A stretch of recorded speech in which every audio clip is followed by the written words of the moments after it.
Hello, Slicey Dicers. This is Brian with another knife review for you. Today we have the full-size Benchmade Griptilian. You may be wondering, hey, didn't he just do this? Yeah, I did in October of last year. But in that intervening months, the intervening, what is it, 5 months, they gone done changed it. This is the 551-S30V, which, as the name would indicate, well, pow, S30V steel. They changed it. Used to be 154 cm. They upgraded to S30V. Did not upgrade the price a whole lot though. Only $5 difference, which I think is pretty fair. We'll talk about that why when we get to the blade and stuff. But that's really pretty much the only change in this particular model. Again, when we get to the blade, we will talk about the 550 full-size Griptilian, the one with the thumb hole deployment. There's another slight change in that I'm not quite as stoked about, but I am happy for this S30V change. I do think that's a good idea for $5 and for what this knife is meant for. This is one of their best-selling models. Probably the only thing that comes close and may have surpassed it by now. I don't know because they sell a ton of these. Is the Benchmade Bug Out. I did a battle to the death between these two. That was with the old 154 cm version. I don't know. Should I redo it? Comment down below if you guys think I should. I kind of don't think it's necessary. I haven't gone back and watched it, but I don't know if that would have changed the winner at all. But maybe it might have, so I'll go back and look and see. But I'm kind of leaning towards not doing it. But anyway, these are their two like #1 selling models. So a lot of people are #1 and 2 or 1 and 1A. These are probably people's first Benchmades. So the Griptilian does wind up being a lot of people's first experience with this brand, because not only is it sold on all your knife retailers, all that stuff, especially this version with the Mel Pardue blade and the thumb studs. I think they're all Mel Pardue blades now because they don't do the Ritter ones anymore. They're not just available in your usual, your Blade HQs, your White Mountain Knives, your GP Knives, those kind of places. They're also just like in REI, Dick's Sporting Goods, Field and Stream, places like that. I actually picked this one up at REI because I had a dividend to use, so I grabbed it. And I know ones will spend X amount and get $20 off, so I did that. It is very much one of their most ubiquitous models, and it's cool to see that they're upgrading it. I wish they would have made one more change along the way. We'll talk more about that later, but it is a good upgrade, and for not much money. So if you guys don't know anything about the Griptilian, and some of you guys may be searching specifically for this model number, so maybe your first review you've seen of a Benchmade Griptilian. There are a lot of them out there, I assure you, but there aren't many of this S30V one, because maybe I'm the only idiot who thought it was worth doing another review just because the blade steel changed. But we'll see. If you guys find it, I still want to go through all the rigmarole that we usually go through to tell you more about this knife. Overall length is 8.1 inches, blade length 3.45 inches, blade thickness just 0.12 inches, and handle thickness pretty thick at 0.64. It is kind of one of the Griptilian's major features, though, is they do have the big, thick, grippy handle. Weight is just 3.82 ounces, and as I said, the price only went up $5, so that means this particular version is $110.50. You can, I think that's the matte pricing. The thumb hole deployment version is a little bit cheaper now, $106.50, something like that, so just a few bucks cheaper. But you're going to see this thumb stud version out there a whole lot more. The thumb hole version you pretty much only see at specialty places. You don't see those in stock at your typical outdoor stores terribly often. Even if they offer it online, they rarely keep them in stock. At least that's been my experience. Let's do a few size comparisons and get moving on, because I know you guys have seen this knife a whole lot. First up, we will put it up against, just because it was in my pocket today and it's on the channel a whole lot, the Cold Steel American Law. Man, it's just pretty much the same length as that. Doing another video about this coming up soon too, so realize how long I've had this and I've never done a long-term update on it, so I think I should probably do that. Put it between two of your standards, your Spyderco Paramilitary 2 and Para 3. Now I will say, even though on camera this looks like your standard PM2, it is not. This is the Crew Wear Knife Center version, so is this Para 3. I do accept that I do need to get a PM2 S30V. Now that these are both an S30V, I've kind of resisted doing the battle to the death between the PM2 and the Griptilian because it's been done to death, but now they are exactly the same steel. I should probably do that. So I'm going to make an effort to get my hands on one of these. If somebody wants to donate one to the channel, that would be amazing. I don't usually do loaners for PM2s because usually they have the hell beat out of them or scale swapped or something because people use the heck out of them. I may just have to give up and just buy one and then flip it and sell it after I do the comparison. But I do accept this probably, yeah, this needs to happen. So we'll work on that. Now let's compare it to some other Benchmades. We have your Super Freak, which is the same size as the regular Benchmade full-size Freak. This is just the M4 G10 Fancy Pants version. And the aforementioned Bug Out. I already kind of showed that. And this is the last one we'll do. Well, one more after this. We do your Benchmade 940. And then I've showed this before when I did the last review of this, but I know it is consumer advice a lot of people do like to see, so we'll show it again. This is the Hogue Doug Ritter RSK Mark 1-G2. Benchmade stopped making the Ritter Griptilian. The Access Lock patent expired. Hogue started making it. So as you can see, everybody says, oh, that's just an exact copy of a Griptilian in the handle. It isn't. It is a little bit different. I don't know how much it's showing up in the camera, but this is a bit bulkier handle. There are some other differences. We've beaten that subject to death. If you want to see my comparison between this and the Super Freak, we talked about it a lot there also, and also in my last review of this. So this knife in particular, the blade is my first category as always because it is the most important thing. And there's a lot to talk about in this one. That's kind of the whole point of this video. So yeah, S30V instead of 154cm. What are the differences between those two? This is my experience and from reading some notes from if you have I think it's available on Android too. I know it's on iPhone. There's a really good Knife Steals app that you can go and look stuff up. That gives you a whole ton of information.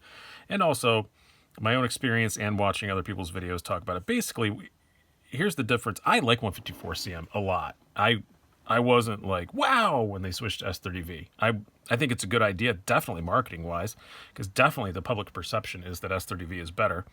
And in a lot of ways, it is. This is a modern powdered metallurgy steel. 154cm is not.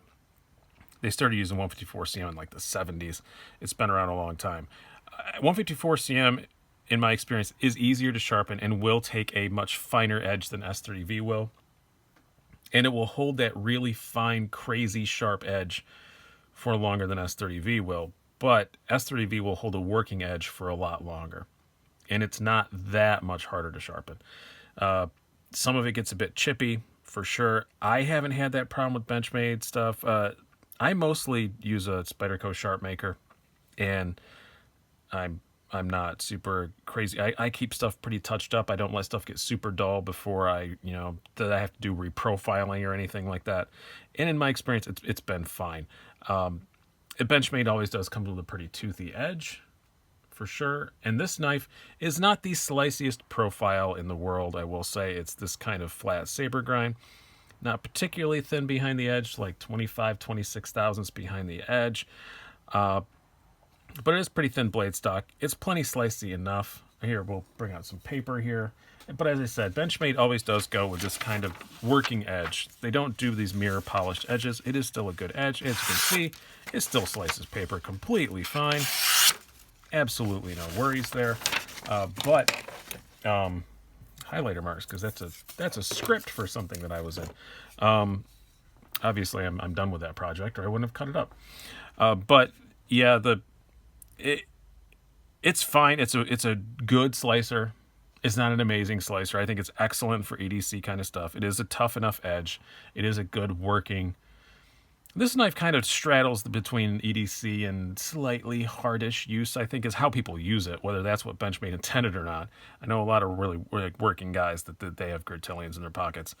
Now, one thing I do like about this blade a whole lot, and this blade shape, is it does have a really good tip on it, which is also something towards that harder use sort of thing. If you compare it to like a PM2, where did I put it? The PM2 has a much daintier tip on it. And I do always prefer that about the Griptilian. If you're going to use this for a really like working knife, it's nicer to have that little bit more girth in the tip. Not going to say that's what she said, because I'm an adult. Yeah, I do like that about it. Here's the thing I don't like that they did when they switched to the S30V. I keep wanting to say 20 CV. They do make this in 20 CV, but that's not what this one is. When they switched to the S30V in the thumb hole deployment version, which I really liked, mostly because it had a hollow ground blade. The 20 CV version, which is unchanged, the 20 CV with the gray G10, that has a hollow ground blade. The old 154 CM with these Grivery handles had a hollow ground blade, but now they switched to S30V. The S30V versions don't. It's this flat ground like this. The hollow ground ones were much slicier. I really wish they hadn't have done that, because I would love to, if I could have got the thumb hole deployment version in the hollow ground. That's what you'd be seeing right now. I would have not just gone down to REI and gotten one. I'd have ordered one online somewhere and gotten the hollow ground thumb hole deployment version, because I like the thumb hole better, and that hollow ground is just so much slicier. But you can't do that anymore. I had REI kind of owed me some money. It's a co-op thing, so I just went in and got it there, and just got the thumb holes, or got the thumb studs. But it's still a good blade. It's still great. It still would be with the thumb hole version. It's still a very usable, very probably better for hardcore working stuff than the hollow ground one was. But I would prefer to have the hollow ground for the kind of stuff that I do. That was a lot about the blade, but that's the major change here. Ergonomically, still the same. These same Grivery handles with, I feel, a bit too much jimping on them, but I know it's the Griptilian. It's supposed to be very grippy, and it definitely is. It doesn't matter what you're doing. This ain't going anywhere. There's no way this is going anywhere. You can do all the Exxon Valdez cleanup you want to. Aren't they done with that? They're probably done with that by now. But you can do whatever you want in that, whatever slippery environment you're in, and it's still not going to go anywhere. I will say with the stock clip, a bit of a hot spot here. I don't remember if I noticed that in the previous one or not. I haven't gone back and watched my own video on it. But a bit of a hot spot there, but not crazy bad. I'm going to put a deep carry clip on this as soon as I'm done with this review, because I have an extra one. And I do plan on keeping this around a while for size comparisons and things like that. It's extremely grippy. I will say, I'm not a fan of just the feel of this. The Grivery handles just aren't. Yeah, I said in the previous thing, they sound cheap. There's too much jimping. It works, definitely. It does give you more grip, but at some point, how much grip do you need? It's a bit much. This doesn't do anything, so I don't know why that's there. Because I don't have the smallest hands in the world. I have skinny fingers, but I still have large size hands, and so I don't know what that's there for. They could have got rid of that. They could have cut this down and maybe stop it right there, and smooth it out. Because you'll see when we get to deployment to carry that this does bother you a bit. And there's just, do the jimping on the metal or the jimping on the Grivery. You don't need to do both. The jimping on the blade is perfect, though. They did a great job with that. And the thumb ramp is great. You're just so locked into this. It just doesn't need that much jimping on it. And when you're going to go to S30V, you're going to change the knife anyway. I get it. As I said, this is most people's first Benchmade. You want it to be a very acceptable price. $110.50 is pretty acceptable. I will say that. But a PM2 in S30V in G10 is what? 130, something like that? 130 something like that. If they'd have made this $15 more, 125, and made it just, black G10, 130 black G10, that just felt a bit nicer, a bit higher quality, I think they'd have sold just as many. But I'm not a marketing guy. I don't have access to all their numbers, all that stuff. I could be completely over the top, wrong as bollocks. I don't know. But it would be, that would be what I would do. If you're going to change it anyway, and you're going to upgrade the steel and only increase it $5, increase it another 15 or whatever, and make it G10. That's just kind of my thought, because it's the only thing about this that makes it feel cheap, and it's just always going to. That's always going to be my complaint with the Griptilian. has so much more going for it, it probably doesn't matter, but I would prefer that. Now that I've rambled about that enough, let's talk about how it carries. So I have old Wranglers here. This is another thing that this is great. It's super grippy in the grivery texture. It definitely holds it in your hand well, but it does affect putting it in your pocket. Is it a pocket destroyer? No, but it's going to be a pocket damager. Definitely. It is. The pocket clip tension is completely fine. This is the stock clip, as I said. And I will say now, when we're talking about this, everybody used to always say, and I've said it in lots of videos before, so if you go back and watch old videos, I'm going to say, you just got to call Benchmade and they'll just give you a deep carry clip. That changed very recently, within the last month. They don't do that anymore. You can reorder this clip for free. Twice a year, I think they allow you to do it. Now, if you want a deep carry clip, which if you do call and get them, this is what it would look like. I had the baggie that it was in because I have an extra one. This is what it's going to look like. They're only $5, so that's completely fine. I mean, I have no problem with that whatsoever. And the reasoning why they did it is very sound. They were having people call and just get free ones, and then they were reselling them on eBay and stuff. So they wanted to put an end to that. And all you got to do to stop a scammer like that is charge them anything, and they stop. I learned that myself personally with a bike thing. It's a long story, but I think $5, yeah, fine. You can't get Spyderco just refuses to make them, and you have to go spend $30 on an aftermarket one. So I'm completely fine with that. It does carry a bit better with the deep carry, but still, my problem is that the clip, and even if you're using the deep carry, it lands on this rough stuff, and that's not cool. Look at like how Spyderco does it on their FRN, which is basically another word for the same kind of material. It lands on the pocket clip. It lands on this smooth spot. It makes it slide into the pocket so much easier. I would have liked one that, again, if they're making changes, put a little Benchmade, a round little Benchmade butterfly logo right where that pocket clip lands. It'll make it go in and out of the pocket so much easier. But other than that, and one more thing, it carries pretty good. It does carry well, even though I'm pointing out a whole lot of problems.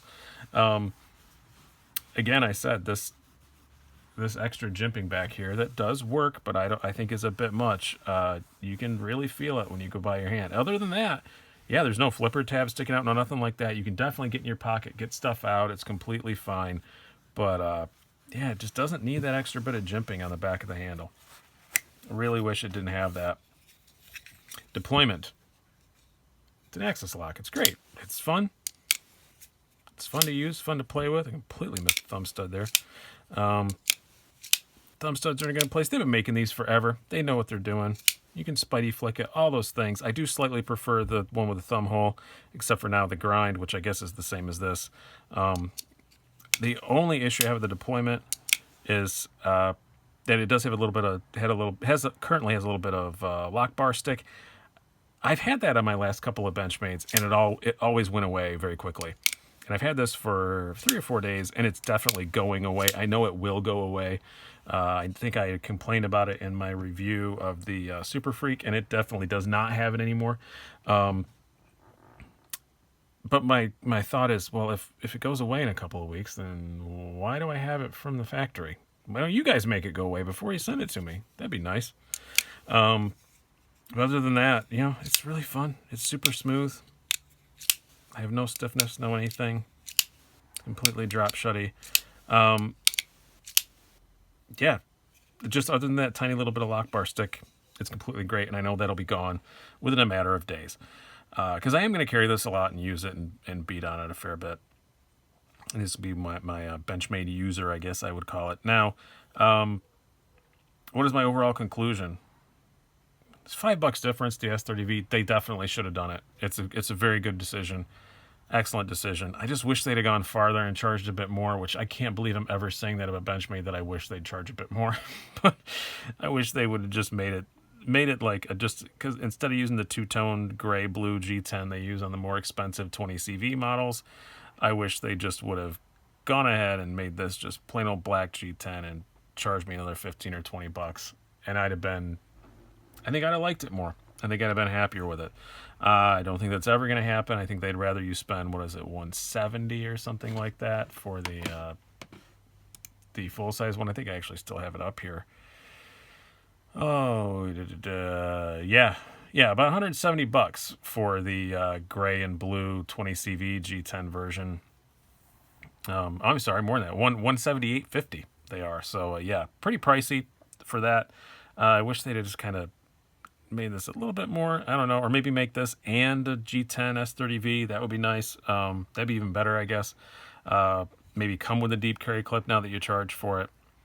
But it is still definitely an EDC legend. It is still definitely a knife that everybody loves for a very good reason. People have very deep affection for these.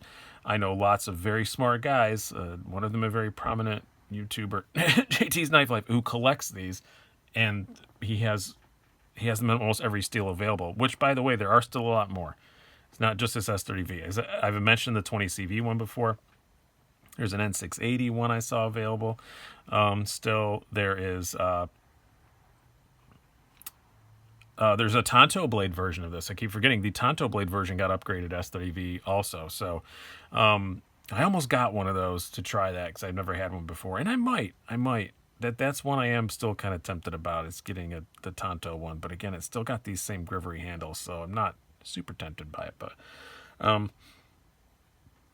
it's still a fantastic knife. And I think for 110 bucks, it is priced fine, even with the plasticky handles. I think it's fine. Now that it's S30V, I think it's fine. It was a bit questionable with the 154 CM. I still think more by perception than reality, but still in the marketplace, it was not priced quite evenly. But I think they've definitely made it better. And that's it. Hope you guys have enjoyed this. I think I've rambled on long enough. God, I thought this was going to be a 10-minute video, and we're at 21 minutes. Hope you guys have enjoyed this. I've been Brian. Have a good one.